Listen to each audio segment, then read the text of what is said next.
آیا حکومت انصاف سے کام لو، مخالف ہم بھی نہیں کریں گے۔ آیا حکومت انصاف سے کام لو، مخالف ہم بھی نہیں کریں گے۔ اگر شریعت پہ ہاتھ ڈالا، اگر شریعت پہ ہاتھ ڈالا، اگر شریعت پہ ہاتھ ڈالا تو یاد رکھو نہ تم رہو گے نہ ہم رہیں گے۔ الحمد للہ وحدہ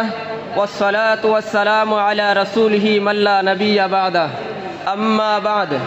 فقد قال اللہ تعالی فی کلامہ المجید اعوذ باللہ من الشیطان الرجیم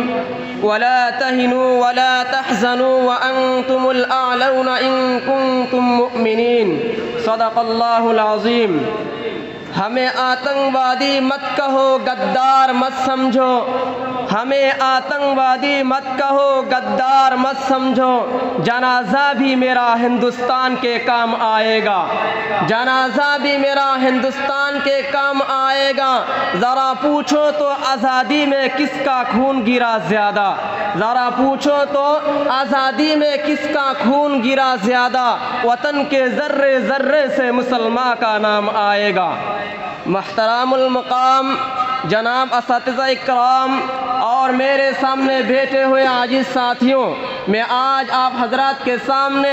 ہندوستان کے مسلمانوں پر ہونے والی سیاسی ظلم و ستم اور دین اسلام کو جڑ سے ختم کرنے کی جو کوششیں ہو رہی ہیں اس کے موضوع پر کچھ عرض کرنا چاہتا ہوں۔ امید ہے کہ آپ حضرات بغور سماعت فرمائیں گے۔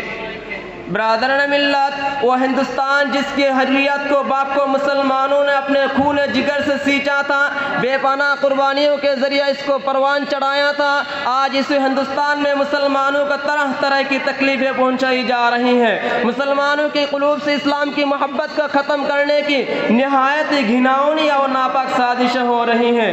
یوں تو ہندوستان کے کسی بھی دور میں مسلمانوں کا حامی کوئی نہیں تھا، لیکن جب سے فرقہ پرستوں نے ہندوستان میں جنم لیا اس وقت سے مسلمانوں کی رہی صحیح سکون چین چھن گئی ہے، کیونکہ ان فرقہ پرستوں نے ہمہ وقت مذہب اسلام کو مٹانے کے لیے نہ جانے کیسی کیسی رچنا رچی ہے۔ کبھی بندے ماترم جیسی گندی اور ناپاک چیز کو نافذ کرنے کا حکم ہوتا ہے، جس گیت میں سراسر کفر بھرا ہوا ہے، جس گیت کو ایک بار پڑھنے سے مسلمان نہیں رہتا ہے، جس گیت کو ایک بار پڑھنے سے انسان خارج اسلام ہو جاتا ہے، آج وہی گیت ہندوستان کے مدارس و مکاتب میں بچوں کو پڑھنے کے لیے مجبور کیا جا رہا ہے۔ آج ہندوستان کے مدارس و مکاتب کو دہشت گردی کا اڈا قرار دیا جا رہا ہے اور الزام لگایا جا رہا ہے کہ جتنے بھی فسادات ہو رہے ہیں ان کا پیشوا لیڈر ملا ہے اور عالم علماء ہے، پہلے اس کو ختم کر دیا جائے اور ہندوستان کے مدارس و مکاتب کو ختم کر دیا جائے۔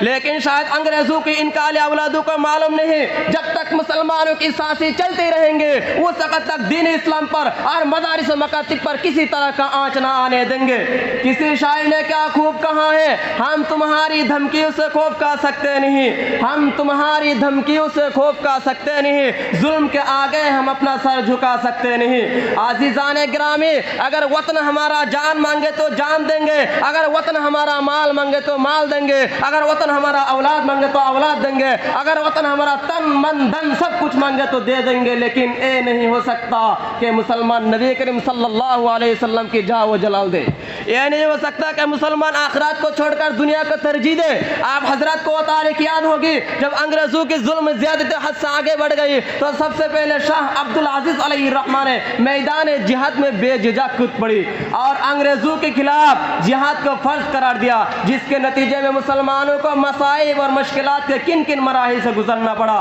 چاندنی چوک سے لے کر شاملی میدان تک کوئی ایسا درخت باقی نہیں رہا جس میں علماء کو پھانسی نہ دی گئی ہو، دہلی کے پلیٹ فارم میں خون کے ندیاں بہہ گئے۔ ملت اسلامیہ کے نوجوانوں، آپ حضرات مجھے بتائیے، کیا مسلمانوں نے جنگ آزادی اس لیے لڑی تھی کہ وہ صاحب اقتدار ہو جائے؟ کیا مسلمانوں نے اپنے جسم پر زخم اس لیے کھائے تھے کہ حکومت کرے؟ کیا مسلمانوں نے اپنا خون اس لیے بہایا تھا کہ حاکم بنے؟ نہیں، ہرگز نہیں، بلکہ دین کو برقرار رکھنے کے لیے، اسلام کو برقرار رکھنے کے لیے، ہندوستان میں امن و صلح کو برقرار رکھنے کے لیے۔ ملت اسلامیہ کے نوجوانوں، آج تمہاری عزت آبرو کے امتحان کا وقت آ چکا ہے۔ آج تاج محل کے پرشکو عمارت تم سے فریاد کر رہی ہے، آج بابری مسجد کی ٹوٹی پڑی دیواریں تمہیں آواز دے رہی ہے، آج